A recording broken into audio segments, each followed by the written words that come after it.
రేపు ఒక ముఖ్యమైన బిల్లు లోక్సభలో పార్లమెంట్లో ప్రవేశపెడుతుండ్రు. అది మహిళా రిజర్వేషన్ బిల్.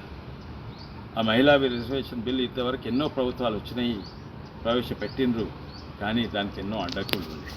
బయట అడుగుతూ అందరూ కూడా మేము మహిళలకు సపోర్టు, మహిళా రిజర్వేషన్ బిల్కు మేము మద్దతు ఇస్తాము, సపోర్ట్ ఇస్తామని. కానీ లోపల అడ్డంకులు పెడతారు. ఇప్పటి వరకు పాస్ కాలేదు. ఎప్పుడో పాస్ అయ్యేది. ఎన్నో పార్టీలు వచ్చినాయి, ప్రభుత్వంలో పెట్టింది. బీజేపీ పార్టీ పెడితే అపోజిషన్ వ్యతిరేకంగా దానికి సపోర్ట్ ఇవ్వలేదు.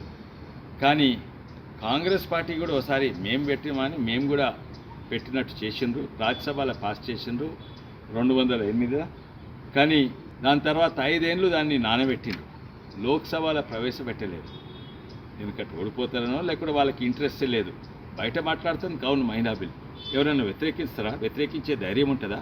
ఎందుకంటే ఒకవేళ నిజంగానే బయటికి చెప్తే మహిళా బిల్లు వ్యతిరేకిస్తామంటే మహిళల ఓట్లు రావు. అందుకే బయటికేమో మేము సపోర్ట్ చేస్తాము, లోపటినేమో వ్యతిరేకిస్తాం, అడ్డంకులు పెడతారు. ఇప్పుడు రేపు బిల్ పెడుతున్నాము, మీరు చూడండి. కాంగ్రెస్ పార్టీ దీనికి అనుకూలమా వ్యతిరేకంగా? మహిళా బిల్ సోనియా గాంధీ గారు ఏమన్నారు? మహిళా బిల్ అంటే రాజీవ్ గాంధీ ఆశ ఇది పాస్ కావాలని. అప్పుడు దాని తర్వాత అన్నది మహిళా బిల్ తొందరగా పెట్టాలి, బీజేపీ ప్రభుత్వం వచ్చాక తొందరగా ప్రవేశపెట్టి తొందరగా పాస్ చేయాలి, తొందరగా అమలు చేయాలని. తర్వాత మెల్లమెల్లగా దగ్గరకు వచ్చే వరకు మహిళా బిల్లు ఎస్సీ ఎస్టీలకు అన్యాయం అవుతుంది. అరే ఎట్లా అన్యాయం అవుతుందమ్మా?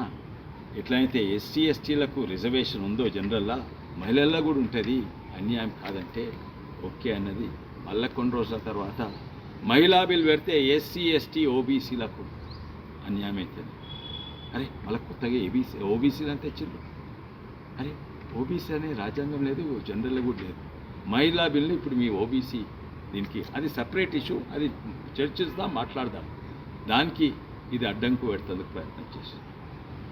దీని తర్వాత ఇప్పుడు ఆశ్చర్యపోయిన నిన్నకాక మొన్న అన్నది మహిళా బిల్లు పెడితే అది రాజ్యాంగంకు వ్యతిరేకంగా. వాళ్ళ అధ్యక్షుడు ఖర్గే సాబ్ ఏమంటారు? Women's bill will have grave consequences. Women's bill and delimitation will have grave consequences to democracy. అంటే ప్రజాస్వామ్యానికి ఘోరమైన పరిణామాలు ఉంటాయి. అరే ఘోరమైన పరిణామాలు ఎవరికి ఉండయా? ప్రజాస్వామ్యానికి ఉండదు, మహిళలకు ఉండదు, ఎస్సీలకు ఉండదు, ఎస్టీలకు ఉండదు, ఎవరికి కూడా ఉండదు, ఓబీసీలకు కూడా ఉండదు. ఘోరమైన పరిణామాలు మీకుంటుంది. ఎందుకంటే మహిళా బిల్లు ఒకరికి పెడితే ఇప్పుడున్న ప్రభుత్వం పాపులారిటీ పెరుగుతుంది. పెట్టకుండా మీరు అడ్డుకుంటే మీరు మొత్తం రాజకీయంగా నాశనం అవుతుంది. మీరు ఏం చేయాలనో తెలియక ఏదో దీనికి దానికి అంటబెడుతున్నారు. ఇంకా విచిత్రమైంది, మొన్న రేవంత్ రెడ్డి గారికి వారు రాజకీయాలు తెలుసు, రాజ్యాంగం తెలుసు, అన్నీ కూడా తెలిసి బహుశా ఆ ఢిల్లీ సోపతో ఏదో రాహుల్ గాంధీ గారో ఎవరు సోపతో కానీ విచిత్రమైనది చెప్పిండు. ఏంటంటే ధనికులకు ఎక్కువ ఓటు హక్కు అంట, పేదోళ్ళకు తక్కువ ఓటు హక్కు ఉంటారంట. అంటే ధనిక రాష్ట్రాలకు ఎక్కువ ఓటు హక్కు ఉండాలంటే పేద రాష్ట్రాలకు, ధనిక ప్రాంతానికి ఎక్కువ ఉండాలంటే మా చెవుల పార్లమెంట్లో గూగుల్, మైక్రోసాఫ్ట్ అవన్నీ ఉన్నాయి. ధనిక ప్రాంతం ఉంది, పేద ప్రాంతం ఉంది. అంటే ధనిక ప్రాంతానికి ధనికులకు ఎక్కువ ఓటు హక్కు ఉండాలనా? మా తాండూరు వికారాబాద్ ప్రజలకు, చెవుల ప్రజలకు తక్కువ ఉండాలనా? ఏంది మీ ఉద్దేశం? రాజ్యాంగం మీకు తెలుసు. నిన్న అంబేద్కర్ జన్మదినం ఉండే. ఇది ధనికులకు ఎక్కువ ఓటు హక్కు, రేవంత్ రెడ్డి గారు ధనికులకు ఎక్కువ ఓటు హక్కు, పేదోళ్లకు తక్కువ ఓటు హక్కు అంటే అది రాజ్యాంగంకు వ్యతిరేకము.